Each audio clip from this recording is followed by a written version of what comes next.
Hello again, Jeffrey Darty, the Christian whistleblower, and we're here for part two, a how-to step-by-step of the SIMBAD process, which this organic chemist from Italy claims can prevent alien abductions and also get rid of the trauma produced by such things. I think he's onto something. I think he's onto something. He's not up to something. I think he's onto something. He's using classic NLP techniques, which are great when they're used for good. I myself am a master practitioner of NLP. Don't hold that against me. And oh, what's he doing with his nose? Well, he's got an itch. But we went in the last part, we looked at the doctor. We looked at his background information. He is solid, in my opinion, in my estimation. He's got some very interesting ideas. He is a very effective blend, I think, of the, I just keep looking at my feed because it looks so good with these new lights. Thank you again for your donations. And I keep forgetting it, but I'm going to put my YouTube, not my YouTube, my PayPal, my Patreon. Those are going to be there. And feel free to help out. Join, be an indoctrinator, and help me defeat the Lord. So we're going to check this guy out, and we're going to get into the how-to step-by-step of this SIMBAD technique. It's the self-induced method for blocking abductions definitively, and this is coming from Dr. Corrado Malanga's blog. All credit where credit's due. I didn't invent this, but I'm telling you, I'm going to be using it, and I'm going to talk to him about becoming a practitioner of it. I know they only have them in certain states or certain countries. It's time to get one in America. Now, this is classic NLP technique. And the reason I want to say that is because that means it works. It's very effective. These are techniques that have been tried and true by millions, literally, and they work. And I'm going to offer this as a service. If you have been abducted, if you are subject to repeated abductions, if you are subject to repeated demonic attack, we need to get together, and we can do it over Skype or over Google meetings. What are those called to? I can't even remember them right now, but the Google Hangouts. Or if you're local, we can do it one-to-one, or if you're not local and you want to fly me out there, we can also do it that way. But I think we can do it over Google Hangouts or over Skype. And we can do it for a very reasonable rate, and we can get you free. And I think that I'm going to use some techniques that Dr. Malanga has not used and make it even more efficient from an NLP, from a hypnosis. I'm also a certified practitioner of Ericksonian hypnosis. And why are you all these evil things? Well, they're just it's called spiritual technology. They're just tools, and you can use them for good just as easily as you can use them for evil. And don't look now, but the Christ was a master hypnotist and a master of using all sorts of esoteric practices in order to help people. It's all about intent, folks. So what Dr. Malanga recommends you do, and I don't recommend you do this while I'm talking, I recommend you take it in, but you want to sit or lay down very comfortable, you want to close your eyes, and you want to get yourself into a state where you're imagining yourself in a TV studio. And this is important. You're in a TV studio. You're sitting in the anchor chair. You can see everything, and it's more like he's really talking about more of a talk show. It's like you're, what's the guy's name that's the leader, the host of the Tonight Show now? It's not Johnny Carson. It's not Jay Leno. I know who it is, but I can't think of his name right now. And pretend you're him. You can see how often I watch the Tonight Show.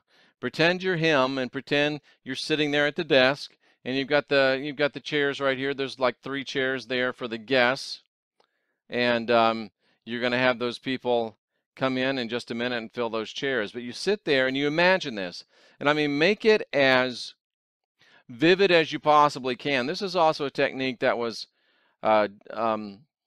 Napoleon Hill was was a leader in. He called it his counsel, and I still use this. You make up a counsel that gives you advice, and it's really probably just extensions of your own mind, but maybe it is the people that you want to talk to.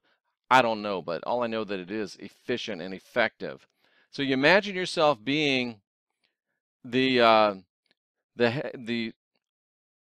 I'm still trying to think of his name, but it doesn't even matter.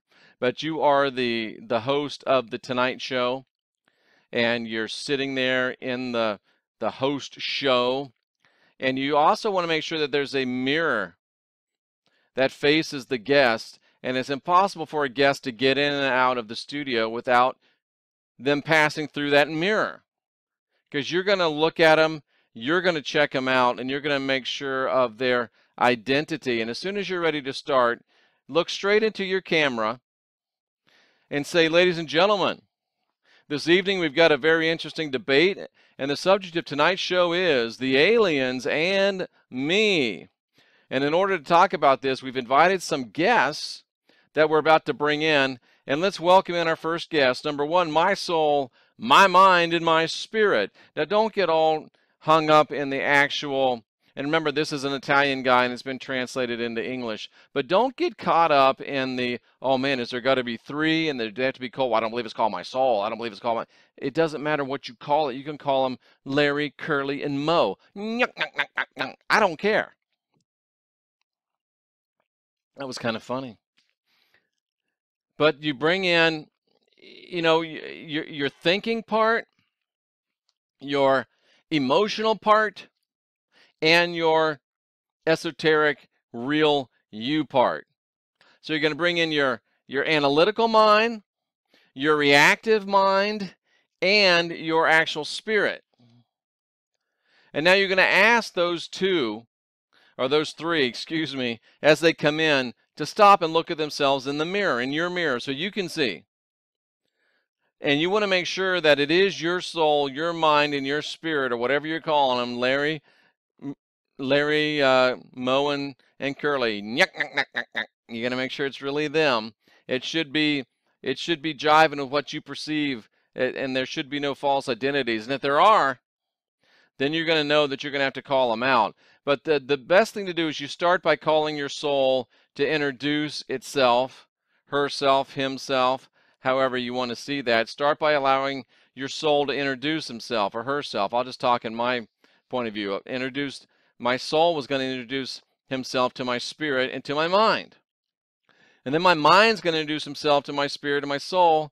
And then my soul is going to introduce himself to my mind and my spirit. Do your spirit last, the real you. And again, don't get tied up in technicalities. Just do it. It'll work. Trust me. And what you're doing is it's a theater technique. You're exteriorizing this. You're viewing it as an impassioned observer. You're putting yourself in charge of the situation, and you're seeing the players as all being subject to you, because in reality, they really are. And after all three of your externalized parts have introduced themselves, ask your soulish part, your emotional part, if you know if your soul knows about the aliens. And then ask your mind, your reaction, your analytical mind, do you know about the aliens? And then finally you ask your spirit, do you know about the aliens? And let them talk amongst themselves if they'd like to. And if they don't have agreement, if your spirit, if they don't line up on what really happened, then actually make a big TV screen come on. You know how it is on whatever show you're watching, they got a big TV screen. It's like the news. I don't really watch the news, but the TV screen comes up and you can show them, this is what happened. And remember, you say what happened because this is you. You're conducting this interview. You're conducting this talk show. And boom, you show them what happened and then let them talk about it. Let them talk about it and let them come to an agreement. And then the first question you want to ask is, oh, I'm sorry about this. I missed a whole spot. So once you've already got agreement on what happened, then, and this is going to blow your mind, you invite the aliens in. You invite the demons in. And again, you're not inviting them in. I said that wrong. You ask them to come and join the discussion. And once they come and join the discussion, you've got your three parts, your soul, your mind, your spirit, externalized. And then you've got the demon or the demons or the alien or the aliens that are terrorizing you. And the first question you ask is, you ask yourself, your three parts, do you know who these aliens are? If they say yes, ask yourself what the aliens are there for. And many times you will be surprised that your soul will give you answers that you didn't know in your mind. Your spirit will give you answers that you didn't know, obviously, in your soul. And the three parts of you, it's your analytical mind, it's your reactive mind, and it's your emotional self. And you'll get different answers because they have different jobs. And what you're able to do is get all angles of it, and you're able to get the whole thing synthesized. It's easy to say, synthesized. So you find out what the true nature of the aliens are. You find out what they really want. And right when you're about ready to end your show, you ask your soul, or that real essence of you, do you want to accept these aliens and their presence? And of course, your soul's probably going to say, no, I don't. Then you just tell your soul, solve the problem by eliminating the aliens. And by having them do it right then and right there live on stage. Then after you do that, you write a scene, you describe it in a short story, you write it out. And write down your emotions and how you felt during the talk show, and let your emotions flow inside of you. Now I'm going to add some technique to this that will make it much more sensory and will make it much more effective. When you come in and you're setting up your talk show, right? And you've got everybody coming in, and you've got yourself sitting there, and you've got your aliens sitting there, right? I'm gonna once you kind of go through that, you go through that whole thing just like they've done. But before you get to this point of telling of having your soul tell the aliens to leave, this is what I want you to do. I want you to set up your studio with as much rich sensory detail as you can.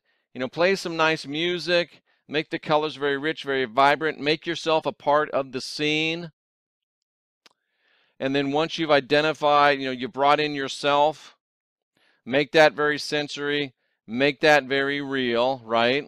And then once it's time to bring in the aliens, and this is your second time around. The first time you're remembering it, you're seeing how it is, you're externalizing it. But the second time around, what you want to do is, once the aliens come in, I want you to change the scene where the aliens come in, and instead of them being in color, the aliens are in black and white. Okay? And when the aliens come in, no matter how big you thought they really were, I want them to be like midgets. I know that's politically incorrect, but little baby, like those bear things on Star Wars. Whatever those things were called. Make them look little. Make them be black and white. And when they come in, play like the Benny Hill song, Play something silly. Play, Laurel and Hardy. Play, whatever your favorite silly. I think the Benny Hill thing would be perfect. Play that Benny Hill thing and have the aliens come in and act like Benny Hill, all stupid, and, just ask and let them be just ridiculous. And let them, when they sit on there, they can't even hardly get up in their seat, and they can't even get their feet to the floor, and they're just kind of swinging their legs, and they're just silly. And they're black and white. And when you're looking at the aliens, they're kind of they're small, they're silly, they're ridiculous. And then when you play the scene how it happened again, do the same thing. Instead of watching it on a big screen, put yourself in the back row of the theater and see it way up at the front. Make it black and white. Make it only thing you can really hear is the silly, kind of silly music. And then when it gets to the end, just have it go black and be gone. And what you're going to do is you're going to remove the emotion. You're going to remove the intensity, and then you're going to anchor it to funniness. So if these things ever try to show up again, first of all, you're going to start kind of chuckling, and it's like the doctor said, they're like, whoa, what's going on in this case? And you've already got them, you know, little, you've already got them silly. You have anchored yourself to a very powerful state. You've anchored yourself to a very powerful position, and you've anchored them to a very weak and a very silly state. And this is all about your intention. And for those of you that are more advanced, you don't have to go through all this, but what you're trying to do is make yourself 10 feet tall and bulletproof in intention, so that they will not mess with you, because there's just way too many people that are easy. There ain't no reason to mess with a badass. And this will make you a badass. This is technique number 1. I'd probably do like three little sessions with you, and by the end of that, you'd be a spiritual badass, chewing bubble gum and kicking ass and taking names. Well, I don't like the way you say ass. Well, then you're not going to get free. Period. You need to be a badass. You need to be ready to kick ass and take names. Well, I don't really like that violence. I don't really like that kick ass. I don't really like your aggressive attitude. Well, then you will keep getting abducted, and you will keep getting demonized. Just the way it is. If you want to be a sheep, you're going to get treated like a sheep. Sheep get shorn, and then sheep get slaughtered. You got to ram up, brother. You got to ram up, sister. You notice they don't shave the ram. And they don't eat the ram. Not without a fight. So that's what we're going to make you. We're going to make you rams. And it's so much easier to just go grab a sheep than to deal with a ram. And when I'd write my story the first time. When I wrote it the second time, I would make it write how the aliens look, how they're little, and they look like, you know, furry weirdos, and they're funny, and they fall on themselves, and you know, talk about that, how they can't even get up in the chair, and how their feet wave, and how they're silly, and how they make you laugh, and how they're, you know, they're just goofy. And you'll anchor yourself to a very, very powerful state. And when you do this, if this doesn't, it should, if you get visited again, he's right, it should close that door, because it should put you in a totally powerful state, and they just won't come back. And then if for some reason this doesn't work, you can always hew them.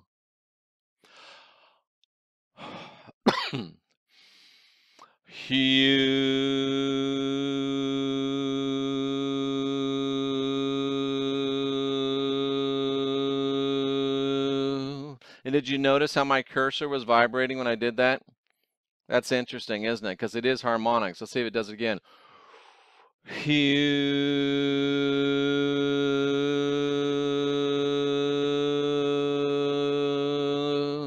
You want to get the right tone, it vibrates. You should feel it up in your third eye. And between the hue and between the SIMBAD, you will be a SIMBAD ass. Hugh will be a SIMBAD ass. Oh, yeah. You know I'm writing that down. Hugh will be a SIMBAD ass. Boom! Shakalaka. Dude, that's good stuff. I don't know where else you're going to get this. And if you want more, help a brother out a little bit. well, Jeff, I don't really have that much money, but I mean, $1, $2, $5, 10. I mean, right now there's about 4,000 subscribers. Man, if everybody gave $1 a month, that's $4 grand a month. I'll be coming to visit each of you at your house every month. And I would do that. I would do that. But we want to I've got the motor home. It's just expensive as hell to run that thing, but I've got it. I'll get in it. I can work from wherever I am, and I will go to your house and I will we'll get you free. I'll go to these great spiritual places and I'll take videos. I'll go, I can't go to Italy, but I'll go to, if he comes to US, we'll go see him there. We could right now, if I had some financial help right now, I'd be broadcasting live from my RV outside the Bilderberg meeting in Virginia. That's where I would be, as close as I could get. I could get up on top of that RV with a little chair, and behind me you'd see where they're holding the Bilderberg. How freaking cool would that be? We go talk to people on the street, we would, you know what I would do? I would walk around that hotel as close as I could and see if we've got any spirit, what kind of creepy crawlies we got. This is the kind of stuff we want to do. And if you've got situations in your place, we'll come to your house and we'll do it. And if you want, we'll video it so it can help everybody. $1 a month from 4,000 people, we would have the best spiritual movement ever. Just something to think about. And then some of you can give more in the buck, so that covers, the ground for some of the other people. But think about it, because this is what we want to do. And again, I don't want to get paid. I'm not trying to earn a living. I'm trying to get out there and do what we can do while it's yet light, because the night comes when no man can work. And by the way, a guy we called Christ said that. This is great stuff. Hugh will be a SIMBAD when the Christian Whistleblower gets done with you. I'm Jeffrey Daugherty, the Christian Whistleblower. Subscribe, like, share, and share. Because we're here to help you unwind your mind and unindoctrinate yourself.